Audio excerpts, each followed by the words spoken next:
বিষাক্ত ওই সাপের খবর, বেনামাজির সাজা। এমন তো হতে পারে তোমার আসরে জানাজা। কেমন করে ঘুমাও তুমি, ফজর করে কাজা। এমন তো হতে পারে তোমার জোহরে জানাজা।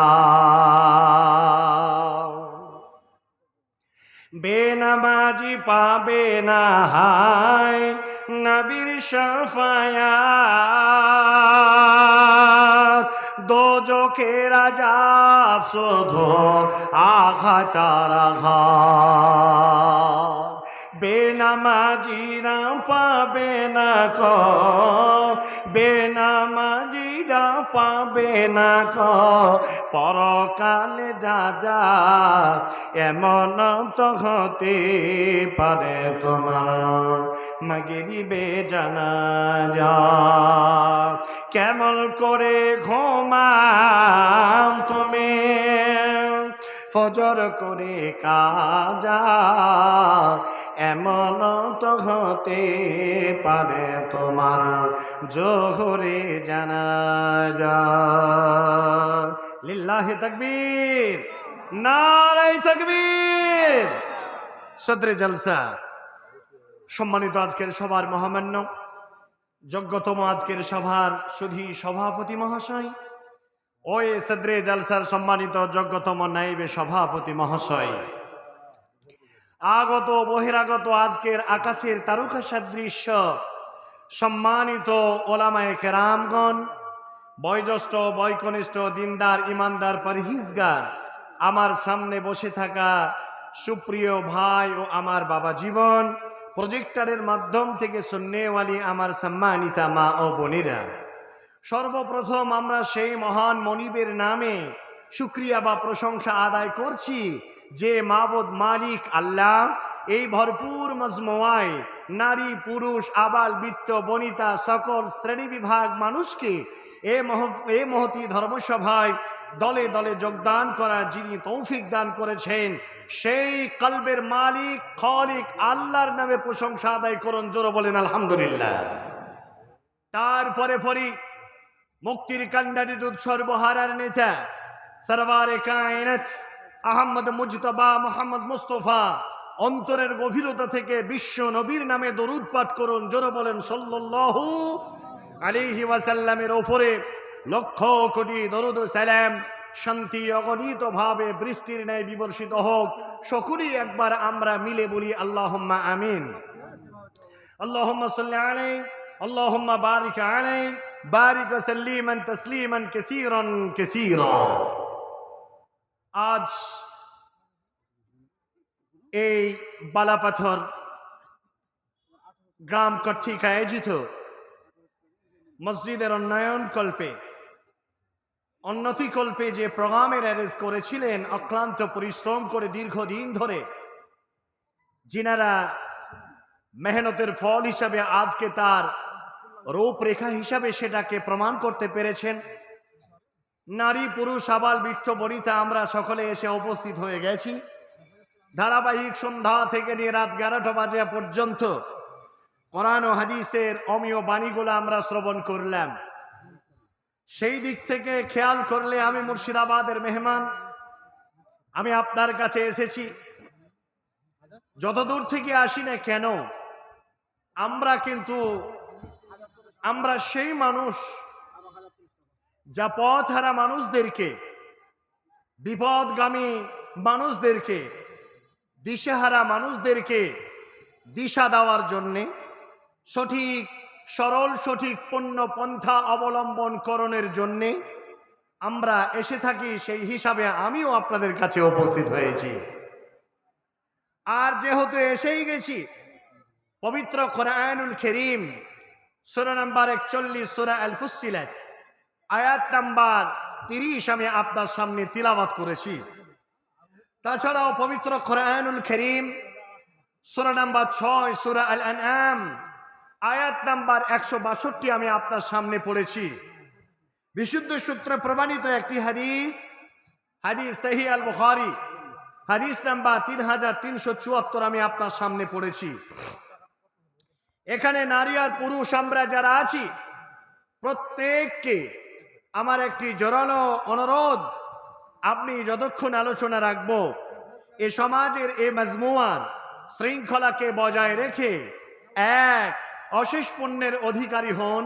আমি এই প্রার্থনা মহান মালিকের কাছে আমি চাই, আল্লাহ এখানে যারা নিঃস্বার্থভাবে নিজের অর্থকে মসজিদকে ডোনেট করে কোরআন ও হাদিসের আলোচনা শুনে যারা নিজের দিলকে, যারা নিজের অন্তরকে, যারা নিজের কলবকে যারা পরিশোধন করার মানসিকতায় এই জায়গায় উপস্থিত হয়েছে, আল্লাহ প্রত্যেকের অন্তরের তুমি কুলুষিত অন্তর যদি থাকে, পাপে যদি আচ্ছন্ন হয়ে থাকে, হে মাবুদ আল্লাহ প্রত্যেকের জীবনের খুনা খাতা মাফ করে দিয়ে প্রত্যেককে তুমি কবুল করে নাও। জোরে বলেন আমিন।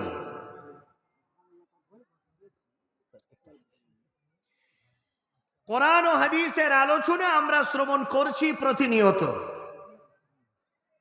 আজ অত্র এলাকায় যারা আমরা প্রোগ্রাম শুনতে এসেছি, গতকাল কোনো জায়গায় হয়েছে অথবা আজকেও আরো একাধিক জায়গায় প্রোগ্রাম হচ্ছে, বলে থাকি একটি কথা, প্রত্যেক দিন কোরআন ও হাদিসের আলোচনা শ্রবণ করি, উপরন্তু আমরা জুমার নামাজে একদিন করে আমরা সাপ্তাহিক আমরা জুমার খুতবা শুনে থাকি। আজ এ হলো সে জুমাবার। আমরা জুম্মার দিনকে পার করে আজ যে শুভ দিন, এত মূল্যবান দিন, এই দিনটাকে হাদিসের পরিভাষায় বলা হয়েছে সৈয়দুল আইয়াম, অর্থাৎ 7 দিনের একটা সর্দার দিন হলো এই শুক্রবার। কিন্তু এত আলোচনা শোনার পরেও আমরা কেন আজকে বিপদে, কেন আজকে আমরা মার খাচ্ছি, কেন আজকে আমরা লাথি ঝাঁটা খাচ্ছি, কেন আজকে আমরা ভারতবর্ষের মাটিতে থেকে মনে হচ্ছে যেন নিজের জমিনটাকেও আগামী দিন আমাদের বলে দাবি করতে পারবো না? কেন? কারণটা কি? আমরা তো মুসলমান, আমরা তো মুসলমান। নারী পুরুষ যারা আছেন তন্ময় চিত্তে আমার দিকে খেয়াল করুন। আলোচনা শুধু শুনতে আসলে হবে না, নিজেকে গল্প করলে হবে না, কি আলোচনা হচ্ছে সেদিকে আপনাকে কর্ণপাত করতে হবে। এই সময়টা যদি আপনি আপোষের মধ্যে বিভিন্ন পাঁচ বাড়ির 5টা মেয়ের সঙ্গে আপনি যদি একে অপরের ভালোবাসাকে এক মিলন মেলা মনে করে যদি আপনি গল্প করেন,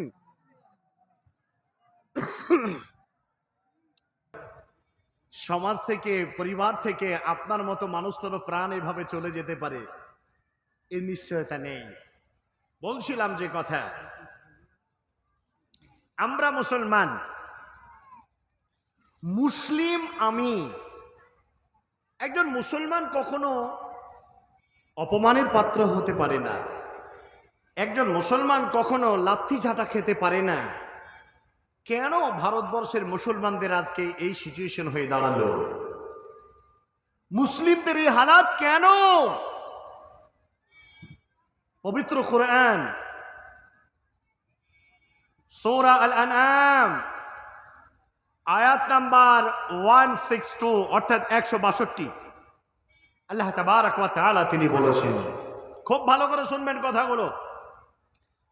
বিসমিল্লাহির রহমানির রহিম। কুল ইন্না সালাতি ওয়া নুসুকি ওয়া মাহইয়ায়া ওয়া মামাতি লিল্লাহি রাব্বিল আলামিন।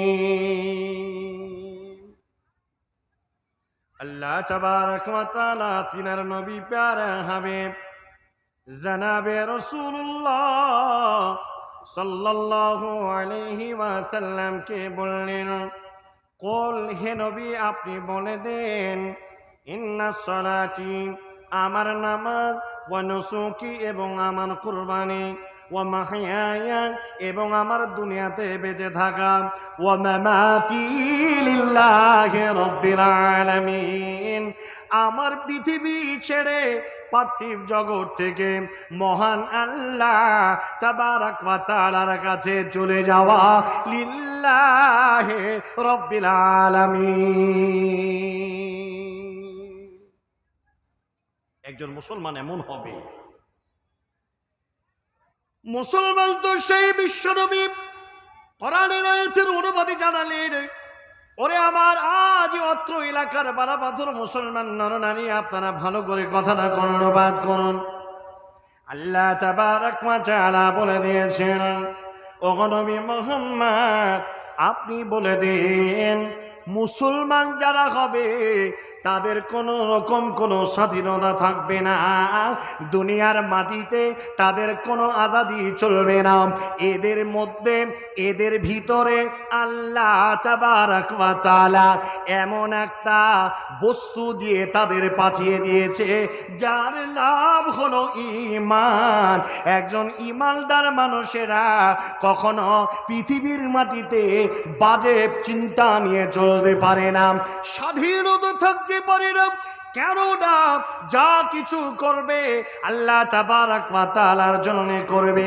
পৃথিবীর মাটিতে যদি কোনো সংসার কেউ পাতে সেটাও হবে আল্লাহর জন্যে, কারো সঙ্গে যদি কেউ বন্ধুত্ব বানায় সেটাও আল্লাহর জন্যে হবে। কেউ যদি মানুষের সাথে দুশ্মনী তৈরি করে সেটাও হবে আল্লাহর জন্যে। কেউ যদি কোরবানি করে ত্যাগ তিতিক্ষা শুধু কোরবানির মানে এই জিলহজ মাসে ইব্রাহিম আলাইহিস সালামের সুন্নতের কোরবানি নয় বাপজি রে, কুরবানি কত রকমের আছে। একজন ভালো বন্ধু ছিল আমার, এই বন্ধুটা আল্লাহর জন্য ভালোবাসা তার জন্য গড়েছিলাম। আজ ছেলেটি আল্লাহর সঙ্গে শিরিক করে, আল্লাহ তাবারাক ওয়া তাআলার যত বিধান আছে সংবিধান আছে এগুলোকে মানে না, তাই আমি তাকে ছেড়ে দিলাম। অতএব বন্ধু বানালাম আল্লাহর জন্য, আবার বন্ধুটাকেও ছেড়ে দিলাম আল্লাহর জন্য। এত কিছু কোরবানি করলাম পৃথিবীর মাটিতে আল্লাহ সন্তুষ্টির জন্য। হক কথা বলেছি, হক কথা বলার কারণে আমাকে জেলে যেতে হয়েছে। সারাটা জীবন জেলে আমি কাটালাম, এটাও আমার জীবন আল্লাহর জন্য কোরবানি করা। বন্ধুরে আমার জিলহজ মাসে কোরবানি করা এটাও আল্লাহ তাবারাক ওয়া তাআলার জন্য করা। ভাইরা আমার, বন্ধুরে আবার একজন মুসলমান সার্বিক যা কিছু নিজের হাসি নিজের কান্না নিজের দুঃখ নিজের বেদনা সবটাই আল্লাহ তাবারাক ওয়া তাআলার জন্য।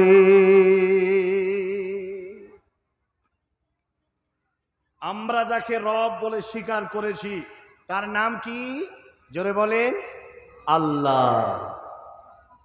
ভারতবর্ষের মাটির কথা বলি আপনাকে, বোম্বাইয়ের মাটিতে যদি যান আপনি, বোম্বাইয়ের মারাঠিদের জিজ্ঞাসা করো তোমাদের প্রভুকে, তারা বলবে আমাদের প্রভু হলো গণেশ। আবার যদি আপনি অন্য কোন জায়গায় গিয়ে জিজ্ঞাসা করেন তোমাদের প্রভুকে, তারা বলবে আমাদের প্রভু হলো শ্রীরাম, রামকৃষ্ণ।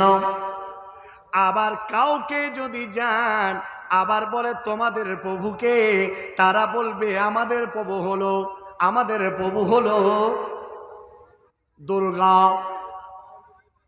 আবার যদি কোথাও যান কাউকে জিজ্ঞাসা করি না কি ধর্মের লোকেদের তোমার প্রভুর নাম কি, তারা বলবে আমার প্রভুর নাম হলো কালী।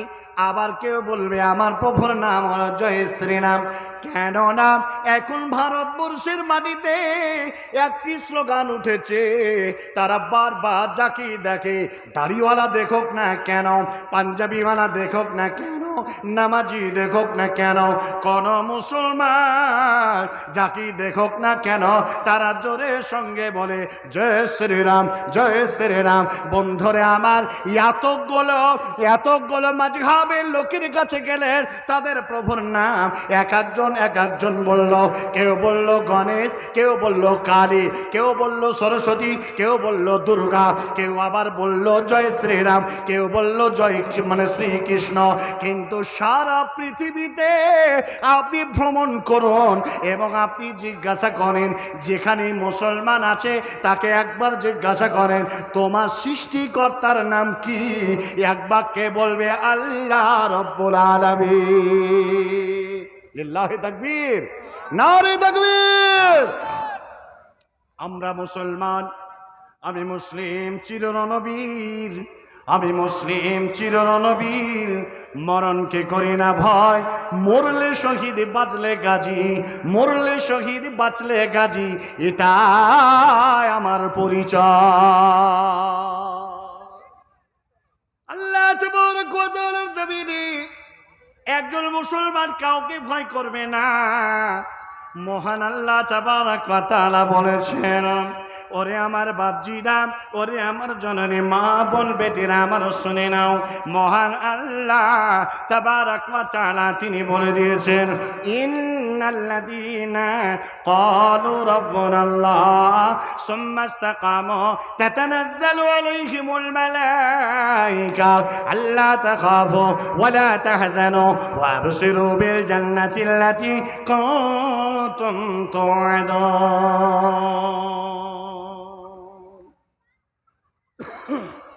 আপনি মুসলিম, আমি মুসলিম। আল্লাহ বলছেন প্রকৃত মুসলমান কে, প্রকৃত ঈমানদার কে, প্রকৃত ঈমান আননেওয়ালা কে? একবার জিজ্ঞাসা করো, বলবে ইন্নাল্লাযীনা ক্বালু রাব্বুনাল্লাহ, নিশ্চয়ই যারা বলল আমার রব আল্লাহ, আল্লাহ ছাড়া দ্বিতীয় কোনো মাবুদ নেই, কোনো ইলাহ নেই, এই কথা বলে তার উপরে এসে দাঁড়িয়ে থাকলাম। বন্ধুরে আমার, পৃথিবীর যতই ঝাপটা আসুক না কেন, পৃথিবীর যতই বাধা আসুক না কেন, কখনোই প্রকৃত মুসলমান ওই জায়গা থেকে এক মিনিটের জন্য শস্যার দানা পর্যন্ত জমিন ছেড়ে যাবে না। জোরে বলুন ইনশাআল্লাহ। কেন? রাসূল করিম সাল্লাল্লাহু তাআলা আলাইহি ওয়াসাল্লামের বলে দেওয়া মন্ত্র আমরা জেনে গেছি। হতে পারি বাপ দাদা 14 পুরুষের ধর্মের ঘরে আমরা জন্মগ্রহণ করেছি, আমরা মুসলমান। কিন্তু আজ আমরা এক কালিমা আমরা মন্ত্র শিখেছি নবীজির কাছে। বিশ্ব নবী যখন এই কালেমার বিরোধী, সারা পৃথিবীর লোকেরা, মুসলমানেরা, সারা পৃথিবীর লোকেরা এই কালেমার দুশ্মন আল্লাহর নবীকে আবু জাহাল, আবু লাহাব, উতবা, শাইবা, শোবা, মুগীরা, এরা এত নির্যাতন করেছিল। সেই পিরিয়ডের তদনন্তন কালের সাহাবাদেরকে তারা স্থির রাখেনি। এখনো তো আমাদের উপরে সে নির্যাতন আসে নাই, এখনো তো আমরা সেই কষ্ট কাঠিন্যর মধ্যে পড়ি নাই। ভাইজান, আল্লাহর নবী বললেন লা ইলাহা ইল্লাল্লাহ। এই কালেমা কত দামি, কত মূল্য! সারা পৃথিবী যদি এক দাড়িতে চাপিয়ে দেওয়া হয়, আর এই কালেমা যদি এক দাড়িতে চাপিয়ে দেওয়া হয়, তাহলে এই কালেমার পাল্লা ভারী হবে। জোরে বলুন সুবহানাল্লাহ। এই কালেমা গ্রহণ করেনেওয়ালা আমরা, এই কালেমাকে আমরা মেনে নিয়েছি। এই কালেমার একটি শব্দ লা, এটা ভয়ঙ্কর একটি শব্দ। লা, এটা সবচাইতে ভয়ঙ্কর শব্দ। লা মানে না। এই না থেকে লা এসেছে সারা পৃথিবীতে। লা মানে না, লা মানে নাও। লা একবার যদি তুমি বলে দাও, তাহলে তোমার কবর পূজা চলবে না, তোমার ধর্ম ব্যবসায় পূজা চলবে না। যদি একবার লা বলে দাও, তাহলে কোনো প্রতিমার কাছে তোমার সিজদা দেওয়া যাবে না। একবার যদি তুমি লা বলে দাও, তাহলে কাবার 360 খানা মূর্তি দেবতার পূজা করা চলবে না। লা যদি একবার বলে দাও, তাহলে কোনো মাদলি গায়ে বাঁধা যাবে না, কোন রকম কোন ধাগা বাঁধা যাবে না। মুসলমান, আল্লাহ তাবারক ওয়া তাআলা নবী বলছেন ইল্লাল্লাহ, একমাত্র সত্য আল্লাহ, আল্লাহ ছাড়া কারো উপাস্য করা যাবে না।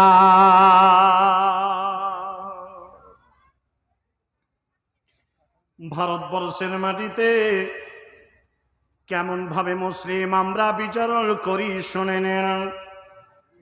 তোমার জন্য 100 বছরের টার্গেট নিয়ে যারা তোমাকে ওত পেতে তোমার কাছে স্বীকার করার জন্য তারা বসেছিল, সারা পৃথিবীর দুশ্মন হলো দুটো। আল্লাহ তাবারক ওয়া তাআলা কোরআনুল কারীমের মধ্যে বলে দিয়েছেন, এক হলো ইহুদি, দুই হলো নাসারা।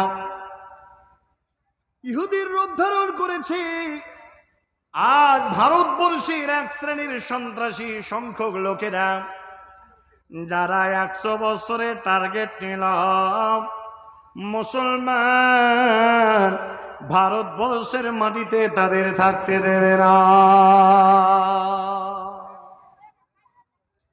জৈন খ্রিস্টান মুসলিম, জৈন খ্রিস্টান মুসলিম, হিন্দু মুচি ডোম দখল ধাঙর, খ্রিস্টান, আমরা আলেম ওলামা, হানাফি, দেওবন্দি, আহলুল হাদিস সবাই মিলে আমরা ভারতবর্ষটাকে স্বাধীন করলাম। ইংরেজদেরকে ভারতবর্ষ থেকে বিতরণ করলাম। তাজা খুন খইয়ে মাটিটাকে শক্ত করলাম।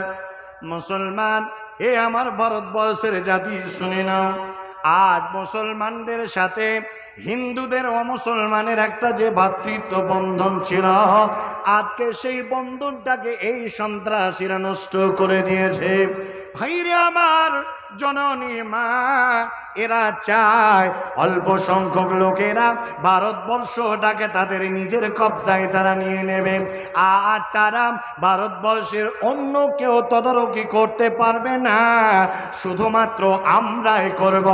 এই সন্ত্রাসী লোকেরা, এই সন্ত্রাসী দলেরা তাদের ধর্মের নাম, তাদের প্রভুর নামে স্লোগান দেয়, মানুষকে মারলেও স্লোগান দেয়, মানুষকে ঘরে ঢোকালেও স্লোগান দেয়। বন্ধুরে আমার, আজ কোথায় কথা আপনার কাছে বলতে চায়, এমন বীজ ভারতবর্ষের মাটিতে বীজ বপন করে দিয়েছে।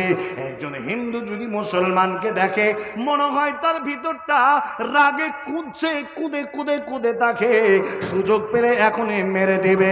বাপজিরা আমার, এটা হলো কোথা থেকে, এটা সুযোগ পেল কোথা থেকে, যেখানে 57,000 আলেমেরা যারা রক্ত ঝরালো, ফাঁসির মঞ্চে যাদের প্রাণ দিল, যাদের বলিষ্ঠ কণ্ঠে বলতো আমি মুসলিম, চির রণবীর, মরলে শহীদ, বাঁচলে গাজী, আমার এটাই পরিচয়। ও মুসলমান, এই মধ্যে বুঝাকেদের অংশ থেকে আমরা আজও পৃথিবীর উত্তরসূরি হিসাবে বেঁচে আছি। আজ কেন ভারতবর্ষের মুসলমানদেরকে রাখতে দেবে না? পৃথিবীর মুসলমান আমরা আল্লাহকে ছাড়া কাউকে ভয় করি না। আগামী দিন ভারতবর্ষের নীল নকশা তৈরি হয়ে গেছে। আপনি খবর জানেন? আপনি শুনলে অবাক হয়ে যাবেন। 100 বছরের টার্গেট নিল ভারতবর্ষ থেকে মুসলিম নির্মূল করবে। এটার নাম হলো জেনোসাইড। জেনোসাইড কাকে বলে আপনারা জানেন না?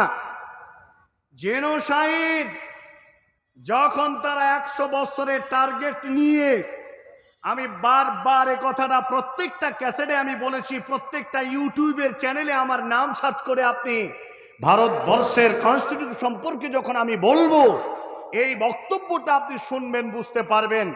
6 জন ব্যক্তি গেল হিটলারের কাছে জার্মানিতে, ভারতবর্ষ থেকে মুসলিম নিধন করার জন্য আপনার বুদ্ধির দরকার। আপনি 7 লাখ ইহুদিকে ভারতবর্ষ আপনি এই জার্মান থেকে হত্যা করে বিদায় করেছেন। সুতরাং আপনার প্ল্যান ছোটখাটো হতে পারে না। অতএব আপনার ওই বুদ্ধি আমাদের দিতে হবে। বুদ্ধি নিল, চলে এলো, একটি সংগঠন তারা তৈরি করলো। সংগঠনটির নাম আমি এখন আপনার সামনে বলবো না, ইতিপূর্বে বহুবার বলে দিয়েছি। সংগঠন তৈরি করলো। সংগঠন তৈরি করার পরে তারা সর্বপ্রথম নাগপুর, মোহিতপাড়ার, মহারাষ্ট্রে একটি ব্রাঞ্চ তারা তৈরি করলো। প্রথম স্তরে তারা কিছু উল্লেখযোগ্য, কিছু নোংরামি, কিছু সন্ত্রাসী কিছু কাজ করেছিল। গোধরা রেল স্টেশনে তারা ট্রেনে আগুন লাগিয়ে দিয়ে মুসলমানদের নামে তকমা লাগিয়ে দিয়েছিল। 2 মক্কা মসজিদকে তারা ধ্বংস করেছিল। 3 আমরা ভুলে যাই নাই, একের পর এক এই ন্যাক্কারজনক নোংরামি বাবরিকে তারা ধ্বংস করলো, বাবরিকে তারা ধ্বংস করে মন্দির বানালো। আজকে আজকে প্রিয় ভাই সকল, আজকে তাদের একের পর এক তারা শিডিউল তারা দিয়ে দিয়েছে, আপনাদের আদিনাকেও তারা দখল করে নেবে। কথা বুঝেন কিনা? আমাদের এটা বড় কথা নয়, আমরা এই কথা বলতে চাচ্ছি না, একটি মাত্র কথা বলতে চাচ্ছি এটাই, এই সুযোগ এই স্কোপ পায় কোন হিসাবে ইতিপূর্বে পেল না, এখন কেন পেল? এখন কেন তারা করছে? আগামী দিন 100 বছরের টার্গেট এই 2024 এবং 25-এ তারা কমপ্লিট করবে।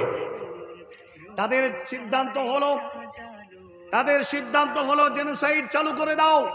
জেনোসাইড মানে পাইকারি হারে হত্যা।